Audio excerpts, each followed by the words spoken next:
Selamat datang di channel Simar Imam. Seperti biasa, jangan lupa pasang headset kalian. Siapkan kopi dan camilan. Lupakan pahitnya kehidupan. Mari kita dengarkan sambil rebahan. Penembak jitu terbaik. Bab 1545.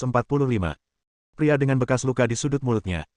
Secara kebetulan, pihak lain bergegas menuju tempat Lian berada, dan Lian juga menggunakan lampu jalan untuk melihat dengan jelas wajah pihak lain itu adalah pria dengan bekas luka di sudut mulutnya yang digambar oleh Saka. Panggilan. Lian bergegas keluar dengan hembusan angin. Saka mungkin tidak menyangka ada seseorang yang bersembunyi di sini, jadi dia terkejut, lalu bergegas mendekat, mencoba menjatuhkan Lian seperti Zhao Pan, tapi dia terlalu meremehkan Lian. Lian sudah menyaksikan adegan Zhao Pan terlempar, jadi wajar saja dia tidak akan bersaing dengan orang ini dalam hal kekuatan. Dia membuat kesalahan dan menghindari tabrakan langsung lawan, lalu menusuk paha lawan dengan pisau. Jika dia tidak ingin membiarkan seseorang hidup, Ang Li seharusnya menusuk jantung lawannya dengan pisau ini, atau akan lebih mudah menggunakan pistol secara langsung. Tak disangka, setelah ditusuk di sudut mulutnya, ia tidak mengeluarkan jeritan kesakitan, namun gerakannya terhenti. Apakah orang ini tidak mempunyai saraf yang menyakitkan? Lian diam-diam berpikir, tapi gerakan tangannya tidak berhenti sama sekali. Dia mengerahkan kekuatan di pergelangan tangannya dan memutar pedangnya untuk memotong, langsung memotong urat paha lawan. Darah muncrat seketika, dan sosok dengan bekas luka di sudut mulutnya terhuyung dan hampir jatuh ke tanah. Engah. Lian berbalik, dan pisau di tangannya menusuk paha Scar lainnya di sudut mulutnya, memotong tendon lawan dengan cara yang sama. Berdebar. Tendon di kedua kakinya putus, dan bekas luka di sudut mulutnya tidak lagi rapi seperti sebelumnya, dan dia jatuh ke tanah. Jangan bergerak. Lian khawatir tentang serangan balik seperti apa yang akan dilakukan oleh bekas luka di sudut mulutnya, jadi dia langsung menempelkan pedang berdarah itu ke leher lawannya. Meskipun Lian ingin bekas luka di sudut mulutnya tetap hidup, jika bekas luka di sudut mulutnya benar-benar melakukan gerakan apapun yang mungkin menyakitinya, Lian tidak akan keberatan memotongnya lagi dan langsung membunuhnya. Suara langkah kaki datang, dan Yang Ke mengejarnya. Dia ragu-ragu saat melihat pemandangan di depannya, tapi dia masih berjalan ke depan dan berkata, "Terima kasih." Selain kalimat ini, apakah ada hal lain yang ingin kamu katakan kepadaku? Ang Li bertanya. Yang Ke terkejut sesaat, lalu wajahnya tenggelam, dan dia berkata dengan sedikit keras kepala, "Ini urusan kami, saya harap Anda tidak ikut campur." Lian mengangkat bahunya dan berkata dengan acuh tak acuh, "Oke, saya bisa mengabaikan urusan Anda, tapi saya menangkap orang itu, jadi saya harus menanyakan beberapa patah kata terlebih dahulu." Yang ragu-ragu lagi, dan akhirnya berkata, "Oke, tapi kamu harus merawatnya dulu, kalau tidak, aku khawatir dia akan mati sebelum kamu selesai menanyakan pertanyaan itu. Selain itu, kamu juga harus memastikan dia masih hidup setelah kamu selesai bertanya." "Tidak masalah." Lian menyerahkan bekas luka di sudut mulutnya kepada Yang Ke untuk dirawat. Saat Yang Ke membalut bekas luka berdarah di sudut mulutnya, Lian melihat sekeliling. Malam tetap sunyi seperti sebelumnya, tidak ada yang keluar untuk melihat karena suara tembakan dan kebisingan. Ini adalah kota kekacauan. Orang-orang hidup di dunia ini dengan mentalitas memikirkan urusan mereka sendiri. Inilah cara untuk bertahan hidup. Karena ini adalah kota kekacauan, tempat pelanggaran hukum. Lian tahu bahwa malam itu tidak sesunyi yang dia bayangkan. Ada kekuatan jahat yang tersembunyi di kegelapan. Mereka seperti binatang buas yang siap merobek leher mangsanya, siap menerkam kapan saja. Berikan kesempatan pada monster ini dan mereka akan melancarkan serangan mematikan. "Oke, ayo masuk ke dalam." Yang Ke datang ke Lian untuk berkhotbah. Itu adalah rumah yang sama di mana pria dengan bekas luka di mulut baru saja bersembunyi. Pria dengan bekas luka di mulut itu kakinya dibalut dan diikat ke kursi. Matanya menatap Lian, seperti binatang buas yang siap memangsa orang. "Aku ingin berduaan dengannya sebentar." Lian menoleh ke Yang Ke yang mengikutinya dan berkata, "Ingat, tetaplah hidup." Setelah Yang Ke mengatakan ini, dia berbalik dan keluar, menutup pintu di belakangnya. "Bolehkah aku mengetahui namamu?" Lian menghampiri Scar dan bertanya. "Huff." Scar mendengus dengan nada menghina dan memalingkan muka dari Lian. "Kamu seharusnya sudah mendengar perjanjian yang kita buat tadi dan tahu bahwa aku tidak akan membunuhmu. Kamu pikir tidak ada yang bisa aku lakukan padamu, kan?" Lian berkata sambil tersenyum, menarik kursi di depan pria dengan bekas luka di sudut mulutnya, dan meletakkan tangannya di atas luka di kaki kanan pria dengan bekas luka di sudut mulutnya. Pria dengan bekas luka di sudut mulutnya itu memang tidak bisa merasakan sakit apapun, namun tindakan Ang Li tetap berhasil menarik perhatiannya. "Apa yang ingin kamu lakukan?" Scar berbicara di sudut mulutnya, suaranya sedikit serak dan tidak sekeras kelihatannya. "Lukamu tidak dirawat dengan sempurna." Lian mengangkat kelopak matanya dan melihat bekas luka di sudut mulutnya, lalu tersenyum dan berkata, "Jika tendonnya putus, mereka pasti tidak melakukan operasi untuk memasang kembali tendon tersebut untuk Anda, bukan? Ini tidak mungkin.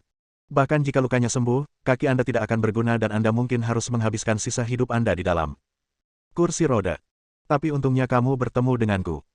Meskipun saya bukan ahli bedah yang baik dan belum pernah melakukan operasi apapun di bidang ini, untungnya saya lebih berani." Selain itu, saya memiliki hati yang baik dan tidak ingin melihat Anda menjadi orang yang tidak berguna. Oleh karena itu, saya akan mencoba menghubungkan tendon dan meridian Anda untuk melihat apakah saya dapat membuat Anda berjalan seperti orang normal. Oke, sekarang kamu bisa berterima kasih padaku. Pria dengan bekas luka di sudut mulutnya mengerutkan kening, dan kulit kepalanya terasa sedikit mati rasa. Lian membuka ikatan perbannya, mengambil gunting bedah dan memotong jahitan yang baru saja dijahit untuk menghentikan pendarahan. Di mana hemostatnya? Cepat bantu saya menemukan hemostat. Ini salahku, seharusnya aku mencari asisten untuk melakukan operasi ini bersama sebelumnya. Anda tidak dapat menyalahkan saya untuk ini. Lagi pula, saya memiliki sedikit pengalaman. Setiap orang pasti akan melakukan kesalahan pada kali pertama, bukan? Petik 2. Scar memandang Lian dengan cemas mencari tang hemostatik, dan ketika dia mendengar kata-kata orang lain, dia merasa kulit kepalanya seperti akan meledak. Apa yang sedang dilakukan orang ini? Pria dengan bekas luka di sudut mulutnya bergerak-gerak 2 kali berturut-turut. Dia benar-benar tidak merasakan sakit apapun, tapi bukan berarti dia tidak takut. Apalagi saat ini, seorang pria yang tidak memiliki pengalaman bedah sama sekali akan melakukan operasi sulit pada dirinya sendiri untuk menyambung tendon dan vena. Masalah utamanya adalah pria tersebut sebenarnya berniat membiarkan dirinya menonton dan mengawasi keseluruhan operasi. Apakah ada yang lebih kejam dari ini di dunia ini? Tolong, saya manusia yang punya perasaan, bukan boneka rusak. Gulu. Ada suara di tenggorokan Scar di sudut mulutnya, dan dia tidak bisa lagi tenang. Ketika Lian mengambil catok berkarat alih-alih hemostat, bekas luka di sudut mulutnya roboh.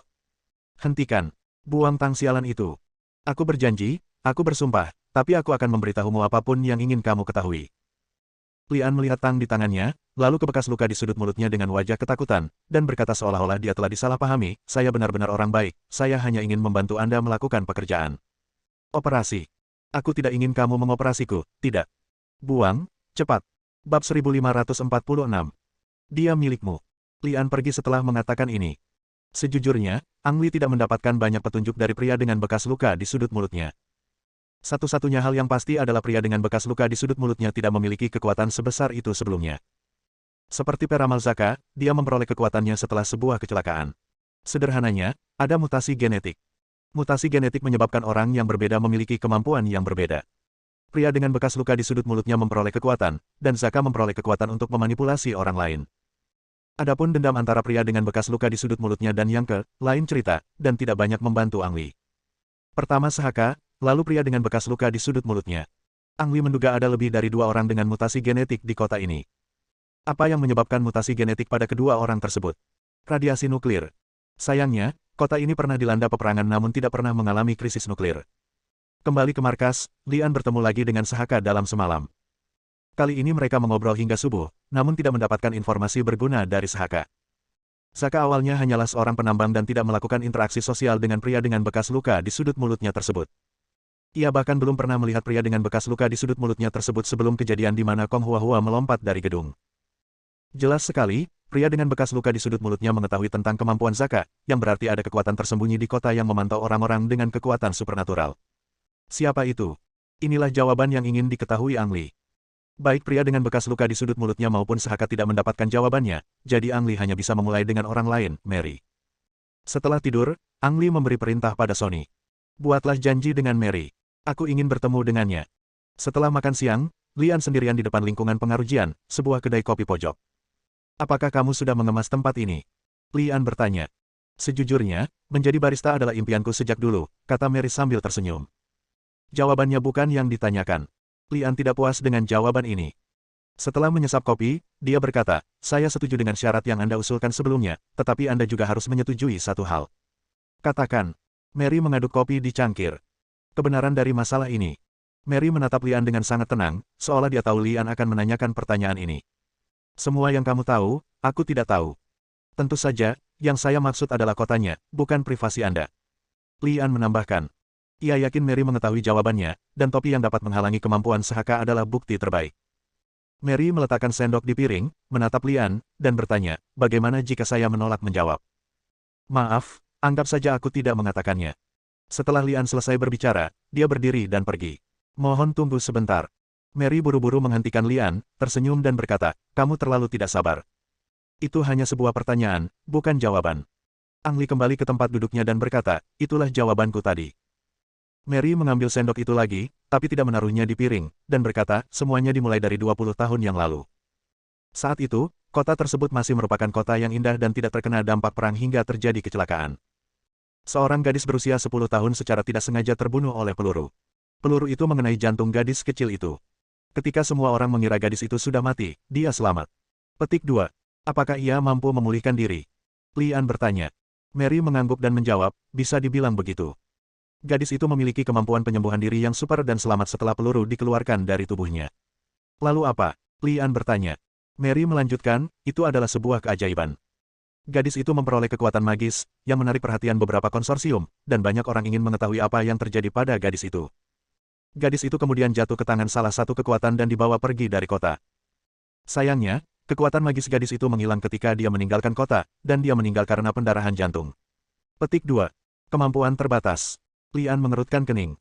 Dengan kata lain, ada semacam kekuatan yang dapat mempengaruhi gen manusia di kota ini, dan gadis itu seharusnya menjadi permulaan, atau orang pertama yang menarik perhatian orang. Apakah gadis itu merupakan pengecualian yang tidak disengaja atau? Lian menatap Mary.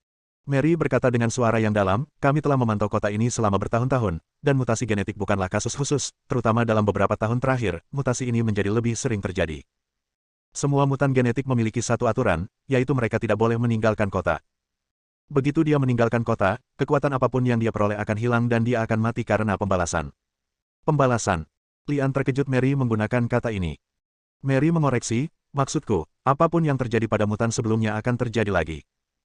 Misalnya gadis itu, dia pernah tertembak sebelumnya, dan kemudian dia meninggal karena tertembak tanpa ada faktor eksternal. Maksudmu kemampuan magis akan hilang selama kamu meninggalkan kota ini? Lian bertanya. Ya, jawab Maria. Inikah sebabnya 3 kekuatan besar lainnya tetap tinggal di kota ini? Lian bertanya lagi. Mary menjawab, Anda dapat memahaminya seperti itu. Berapa banyak yang kamu ketahui tentang mutasi genetik? Lian bertanya.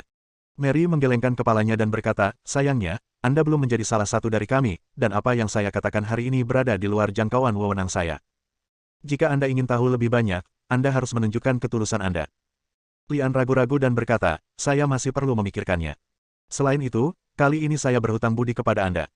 Maksud saya, Anda secara pribadi, bukan kekuatan di belakang Anda. Setelah mengatakan itu, Lian berdiri dan pergi. Kali ini Mary tidak menghentikannya. Dia memasukkan kail ke dalam cangkir dan mengaduknya perlahan. Kopi yang semula dikukus perlahan-lahan membentuk bunga es sambil diaduk, hingga akhirnya seluruh cangkir kopi berubah menjadi es batu. Ang Li kembali ke base dan bertemu kembali dengan Sahaka, dan bertanya kembali tentang penyebab dan akibat dari kemampuan Sahaka, dan akhirnya memutuskan untuk mendatangi langsung lokasi kecelakaan Sahaka. Larut malam, Lian datang ke tambang Mosa yang asli. Tempat ini tidak berdampak apapun karena kematian Mosa, dan masih tetap berjalan meski larut malam. Lian menyamar sebagai pekerja dan menyelinap masuk. Berdasarkan informasi yang diberikan Zaka, ia menemukan tempat terjadinya kecelakaan pertambangan. Ternyata tempat tersebut telah diblokir dan ada penjaga yang menjaga pintu masuk. Tuan Li, saya benar-benar tidak menyangka Anda datang ke sini sebagai tamu. Jika saya tahu lebih awal, saya seharusnya sudah membuat persiapan. Sebuah suara datang dari kegelapan.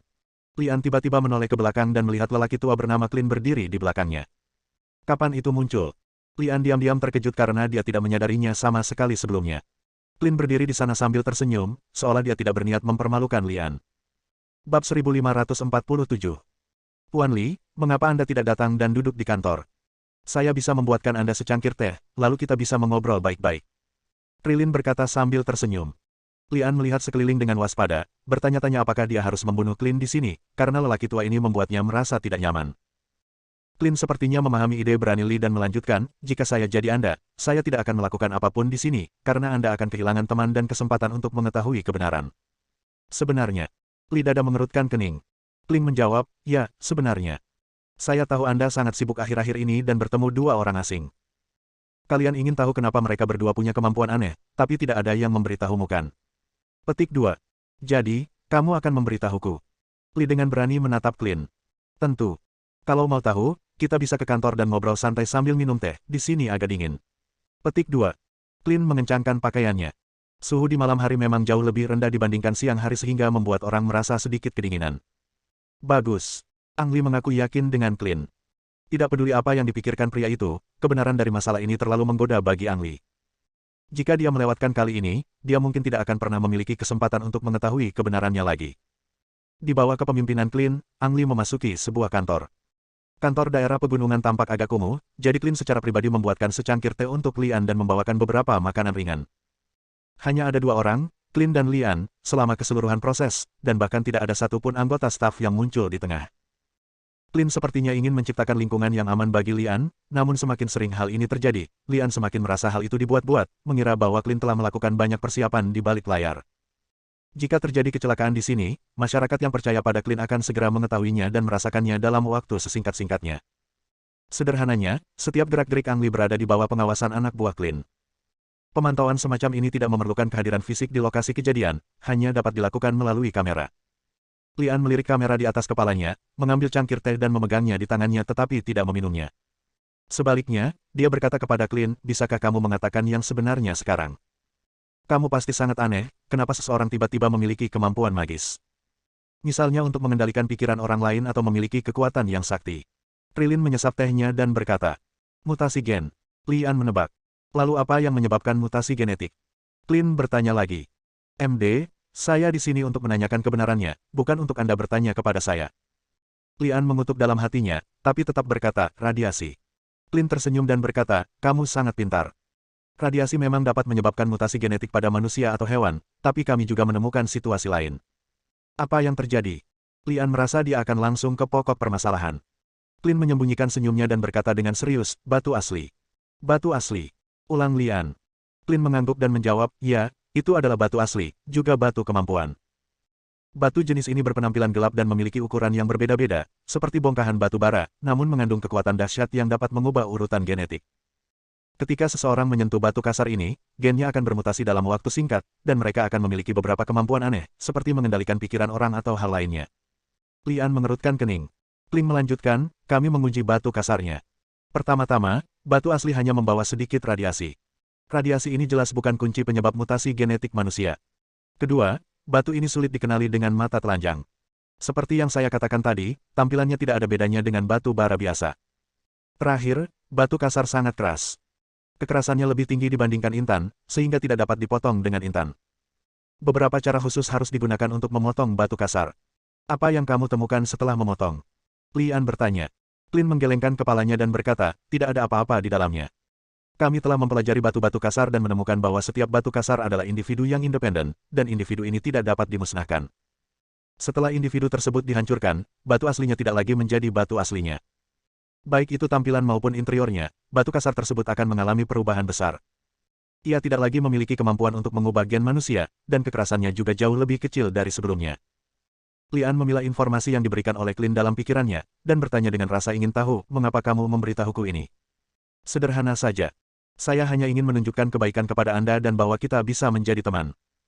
Selain itu, untuk bisa berteman denganmu, aku juga menyiapkan hadiah untukmu. Harap tunggu. Saat dia berbicara, Clint berdiri dan masuk ke ruang dalam. Sesaat kemudian, dia datang dengan kotak logam seukuran telapak tangan di tangannya, menyerahkannya kepada Lian dan berkhotbah. Untukmu. Lian mengambilnya dan menemukan bahwa bahan kotak itu sangat mirip dengan helm isolasi yang dikenakan Mary. Dia bertanya dengan rasa ingin tahu, apa isinya? Batu kasar. Jawab Clint. Batu kasar. Lian sedikit terkejut. Meskipun Clint tidak mengatakannya dengan jelas, Lian sudah menyadari dari kata-katanya bahwa batu kasar adalah barang yang sangat langka punya uang. Sekarang Clint memberikannya pada dirinya sendiri, kenapa? Sekadar mengungkapkan ketulusan dan ingin berteman dengan diri sendiri. Tidak. Lian selalu merasa masalahnya tidak sesederhana itu, dan pasti ada konspirasi di dalamnya. Tepat ketika Ang Lee ingin membuka kotak itu dan melihat apa yang disebut batu kasar dengan matanya sendiri, dia dihentikan oleh Clint. Tolong jangan buka di sini. Lian mengangkat kepalanya dan melirik ke arah Clint. Meskipun lelaki tua itu menyembunyikannya dengan baik, jelas ada sedikit ketakutan yang tersembunyi jauh di matanya. Mungkinkah kotak itu berisi bom? Tolong jangan salah paham. Batu asli adalah keberadaan yang sangat istimewa, saya katakan dapat mengubah gen seseorang, tetapi saya tidak ingin melakukan perubahan apapun. Tentu saja, Anda harus berpikir matang-matang sebelum membuka kotak tersebut, karena keberadaannya mengandung risiko. Hanya jika Anda bersedia menghadapi risiko ini, Anda dapat membuka kotak itu. Clint berkhotbah. Jika tidak, Lian bertanya. Trilin menjawab, kalau tidak, itu hanyalah batu biasa, tersembunyi di dalam kotak dan tersembunyi dari pandangan. Lian menatap Clint, berpikir sejenak dan berkata, oke, saya rasa saya mengerti maksud Anda. Aku hanya ingin berteman denganmu, kata Trilin sambil tersenyum. Lian menjabat kotak di tangannya dan berkata, saya telah melihat ketulusan Anda. Setelah saya kembali, saya akan dengan serius mempertimbangkan apakah akan berteman dengan Anda. Oke, ini sudah larut, sepertinya aku harus kembali. Aku akan minta seseorang mengantarmu, kata Kling. Tidak, aku bisa melakukannya sendiri. Lian ditinggal sendirian. Setelah Ang Li pergi, ekspresi Clint tiba-tiba berubah suram, dia mengeluarkan ponselnya dan berkata, awasi aku. Bab 1548. Lian duduk di kursi, dengan kotak di depannya yang diberikan Clint padanya. Menurut Clint, di dalamnya ada batu kasar, tapi Ang Li belum membukanya. Sebuah batu yang dapat mengubah gen manusia dan memperoleh kemampuan hebat terdengar luar biasa hanya dengan dibunyikan. Mengapa Clint memberikan dirinya batu seperti itu? Apakah Anda benar-benar hanya ingin berteman dengan diri sendiri? Tidak. Ang Li sama sekali tidak percaya dengan apa yang dikatakan Clint. Lebih dari separuh perkataan orang tua itu salah. Kotak tersebut mungkin tidak berisi berlian kasar, melainkan bom, dan bom tersebut akan meledak selama kotak tersebut dibuka. Saat Lian ragu-ragu untuk membuka kotak itu, suara Sony terdengar dari luar. Sony tampaknya tetap bekerja tidak peduli jam berapa, siang atau malam, betapa telitinya dia. Tuan, seseorang sedang mencari Anda di luar. Sony memberi hormat dan berkhotbah setelah melihat Ang Li, lalu menambahkan. Ini Mes. Mary. Dia bilang ada sesuatu yang penting yang ingin dia tanyakan padamu. Lian melihat ke jam yang tergantung di dinding. Jika itu bukan sesuatu yang penting, saya yakin Mary tidak akan datang. Biarkan dia masuk. Lian membuka laci dan memasukkan kotak itu ke dalamnya, bertanya-tanya mengapa Mary mendatanginya. Dibandingkan dengan Clint, Mary adalah wanita yang lebih bisa dipercaya. Tidak. Sebenarnya, tidak satupun dari keduanya dapat dipercaya, dan yang disebut dapat dipercaya hanyalah relatif. Apakah kamu pernah bertemu Clint? Mary bertanya langsung begitu dia melihat Lian, terlihat sedikit cemas. Saya rasa saya tidak perlu melaporkan siapapun yang saya temui kepada Anda. Lian balik bertanya, sikap Mary membuatnya sedikit tidak senang, seolah dia adalah bosnya. Mary memang mengirimkan undangan kepada Lian untuk bergabung dengan mereka, tapi Lian tidak pernah setuju. Saya pikir Anda salah paham. Maksud saya, Anda dan Clint pernah bertemu. Apakah dia memberi Anda sesuatu yang istimewa? Mary mengatur kalimatnya dan berkhotbah lagi. Maksudmu batu yang kasar itu? Lian berseru bahwa dia merasa Mary sudah mengetahuinya, jadi tidak perlu menyembunyikannya, dan dia merasa bisa mendapatkan lebih banyak informasi dari Mary. Seperti yang diduga, dia memberimu batu aslinya. Wajah Mary menjadi berat, dan dia berkata dengan wajah serius. Percayalah, batu kasar itu tidak seperti yang kamu bayangkan. Keberadaannya sangat berbahaya, dan sebaiknya kamu tidak bersentuhan dengannya. Kau memata-mataiku. Lian menatap Mary dan tiba-tiba mengganti topik pembicaraan, terlihat sangat tidak puas. Mary tampak sedikit terkejut, lalu berkata, saya akui bahwa saya takut orang-orang memata-matai Anda, tetapi menurut Anda apakah saya satu-satunya yang memata-matai Anda? Karena itu, saya pikir Anda perlu bertemu seseorang, beberapa kata yang keluar dari mulutnya lebih dapat dipercaya. Setelah jeda sebentar, Mary berdiri, memanggil Sony masuk, dan memerintahkan di depan Lian. Tolong bawa orang-orangku masuk untuk membawakan hadiah.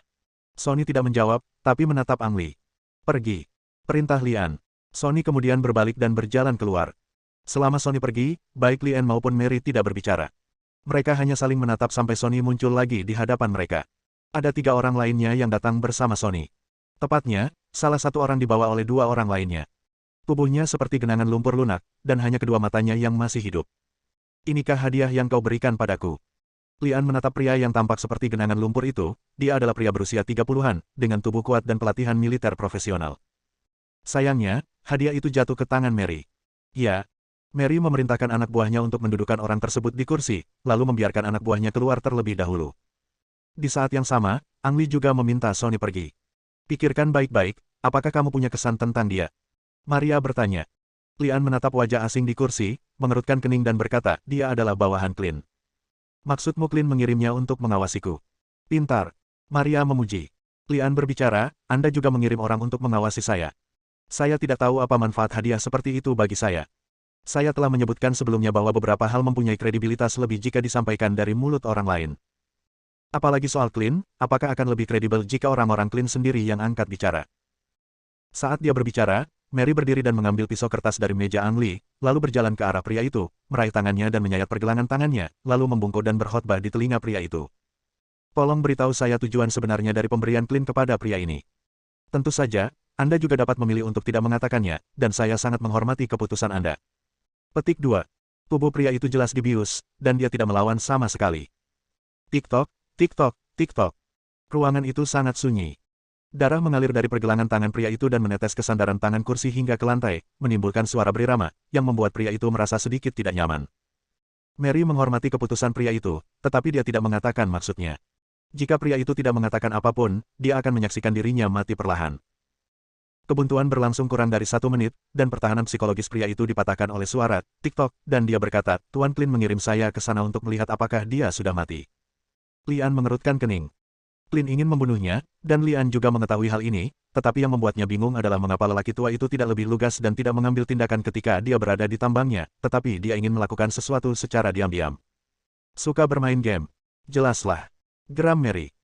Pria itu langsung berkata, batu asli memang dapat menyebabkan mutasi genetik pada beberapa orang, namun dalam lebih banyak kasus, orang yang bersentuhan dengan batu asli akan mati. Alis Lian kembali menegang. Sekarang kamu mengerti maksudku. Mary menoleh untuk melihat Lian dan terus berkhotbah. Batu kasar memang sangat langka, namun tidak sebaik yang dibayangkan, dan tidak mungkin berhasil setiap saat. Sejujurnya, kami juga melakukan penelitian terhadap batu mentah, namun kemajuannya sangat terbatas. Hingga saat ini, kami belum menemukan pola pasti dan alasan mengapa batu mentah mengubah gen manusia. Berapa kemungkinan suksesnya? Lian tiba-tiba bertanya. Kurang dari 1/10.000, kata Mary dengan suara yang dalam. Saya mengerti. Lian menarik napas dalam-dalam dan tidak berkata apa-apa lagi. Mary ragu-ragu selama 2 detik, lalu berkata, percayalah, kamu akan mendapatkan lebih banyak manfaat dengan bergabung dengan kami, mohon pikirkan lagi. Dia berhenti sebentar, menoleh untuk melihat anak buah Clint, dan bertanya. Haruskah aku mempertahankan orang ini atau haruskah aku membantumu menghadapinya? Terserah, kata Lian, masih memilah informasi tentang batu asli di benaknya. Bersambung.